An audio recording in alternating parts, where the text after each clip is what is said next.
naging addict po kayo, yung pamilya nyo, kamag-anak nyo, choice nila yan. Yung nagbenta sila ng droga, choice nila yan.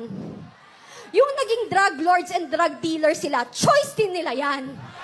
Pero yung mga naging biktima ng mga yan, ng drug dealers, ng drug addicts, saka drug pushers, hindi ho nila choice na maging biktima. So please, tigilan nyo kami. If you want, pag-usapan natin ng human rights, mas ipaglaban nyo ang 2 taong ginahasa, 5 taong ginahasa, lolang ginahasa, ang pinatay na mawalang kamalay-malay, yun ang ipaglaban nyo. Yun ang masakit. Kasi pinaglalaban nyo kriminal. Pinaglalaban nyo mga walang kwenta. I'm sorry, hindi ako sorry, not sorry. Kasi napaka-peke. This is not about human rights.